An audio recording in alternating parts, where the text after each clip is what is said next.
ছবি আঁকতে আপনারা কৌশল ব্যবহার করুন, দেখবেন অনেকটাই সহজ লাগবে। আমি বারবার সোজা দাগ থেকে সিনারির দৃশ্যগুলো আঁকি। একই রকম করে একটি সোজা দাগ দিলাম। এবার এখানে দেখুন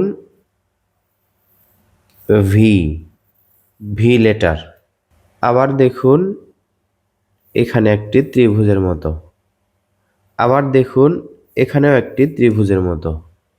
এগুলো থেকে কি আঁকবো একটু পরে আপনারা বুঝতে পারবেন। এখানে দুটি সোজা দাগ, এখান থেকেই দৃশ্য আঁকা শেষ হবে। আমরা প্রথমে এই দাগ থেকে গাছ আঁকবো। এখানে একটি ভি, এখানে একটি ভি, তাহলে ভি থেকে হলো ডাল, আবার ডাল থেকে হবে আরো ডাল, ভি। আবার এখানে ভি, ভি লেটার থেকে অনেক কিছু আঁকা যায়, তবে গাছ, বিশেষ করে গাছটা আঁকা সহজ হয় এবং সুন্দর হয়। এবার দেখুন এখান থেকে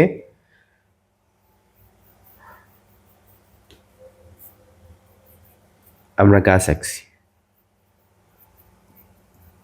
শুরুতে আমরা এই পাশে গাছ আঁকলাম।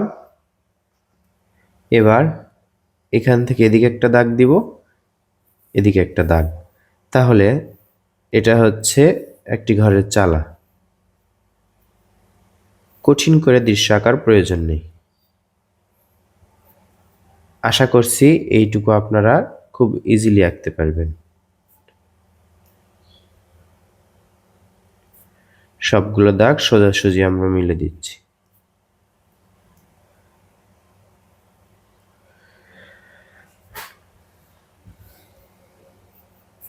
এক পাশে দরজা, আরেক পাশে জানালা, জানালা, দরজা। এই যে দুইটি ভি লেটার, একটি ভি লেটার, এখান থেকে একটা গাছ, দুইটা গাছ। কিরকম করে গাছ হয় এবার দেখুন। এটা খেজুর গাছ বা ডাব গাছের মতো।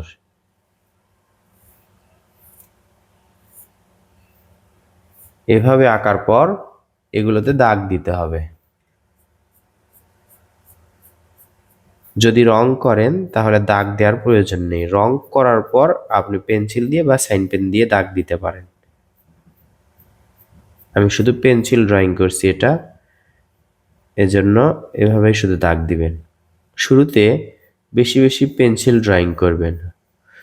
ড্রয়িংয়ের শুরুতে রং করা আসল না, বেশি বেশি ড্রয়িং শিখতে হবে। রং করা পরের ধাপ। মন চাইলে রং করবেন, তবে শুরুতে আপনি বেশি বেশি ড্রয়িং সুন্দর করার চেষ্টা করবেন। গ্রামের দৃশ্য আঁকবেন, বড় দৃশ্য আঁকবেন, তাহলে দ্রুত ড্রয়িং শিখতে পারবেন।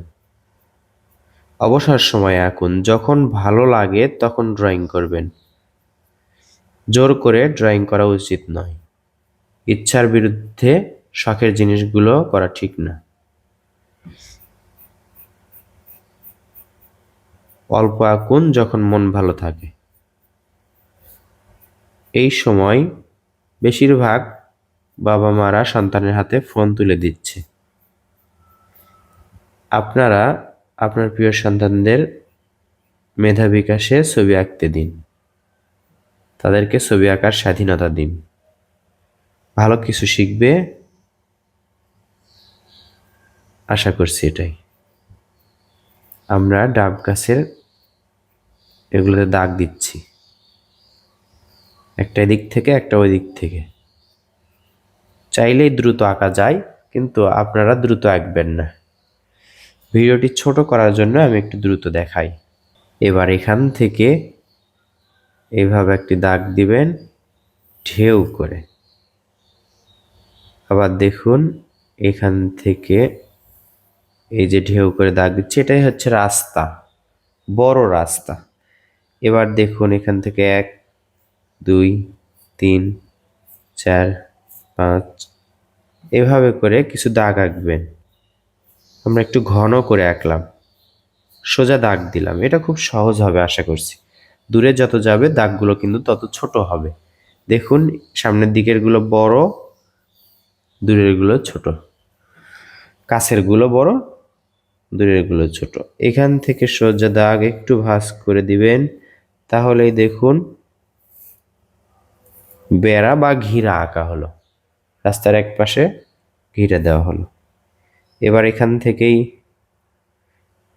আবারও এই পাশে ঘিরে আঁকবো, 1 2 3 4, 4টি দিতে হবে এমনটা না, যে কয়টি হয়। এখন আমরা এখান থেকে একটি নদী আঁকবো, নদী বা পুকুর, নদী না পুকুর আঁকবো আমরা। এখান থেকে দাগটি ঢেউ ঢেউ করে দিয়ে এই যে এইটুকু হচ্ছে পুকুর, পাড়টা আমরা ডাবল করে দিলেই বোঝা যাবে পুকুরটা কেমন। পুকুর আঁকার পর পুকুরের পানির দাগ দিতে হবে।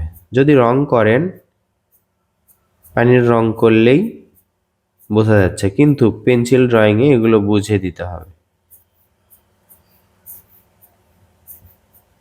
একটা ছোট একটা বড়, দাগগুলো কিন্তু এদিকে সোজা সোজা দিতে হবে, আঁকা বাঁকা হলে হবে না। একটা ছোট একটা বড়।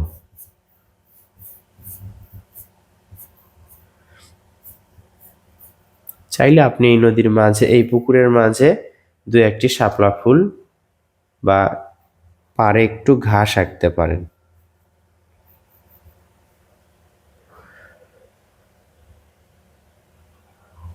ফাঁকা জায়গাটি দেখা যাচ্ছে, এখানে আমরা কি আঁকবো, এখান থেকে একটু ঘাস আঁকি।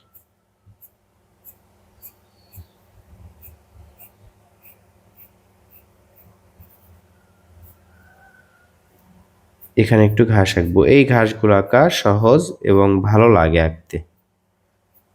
যত দূরে যাচ্ছে ঘাসগুলো তত কিন্তু ছোট হয়ে যাচ্ছে। আমরা জানি দূরের বস্তু ছোট দেখায় আর কাছের বস্তু বড় দেখায়, এটা আমাদের মাথায় রেখে ড্রয়িং করতে হবে। এই পাশেও যদি ঘাস আঁকি ভালো লাগবে। আশা করছি এই ঘাসগুলো আপনাদের জন্য কঠিন হবে না, কঠিন হলে আমি দেখাতাম না। আমাদের বুঝে আঁকতে হবে, যত দূরে আঁকবো তত ছোট হবে, কাছের গুলো বড় হবে। আমি যদি এখন এগুলো কাছে আঁকি তাহলে কিরকম হবে দেখুন, বড় হচ্ছে।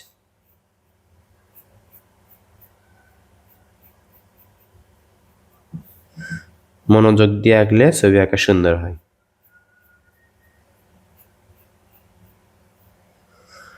তো বন্ধুরা, আশা করছি বোঝাতে পারলাম কিভাবে সুন্দর একটি সিনারি বা দৃশ্য আঁকবেন। শুধুমাত্র একটি পেন্সিল দিয়ে, রাবারও ব্যবহার করার প্রয়োজন নেই এভাবে আঁকলে। রাবার কম ব্যবহার করবেন ড্রয়িংয়ে। দেখুন, আশা করছি অনেক সুন্দর লাগছে। কেমন লাগলো আপনাকে? এই ছবি দেখে আপনি নিজে আঁকতে পারলেন কিনা বা পারবেন কিনা এটাও জানাবেন। ধন্যবাদ।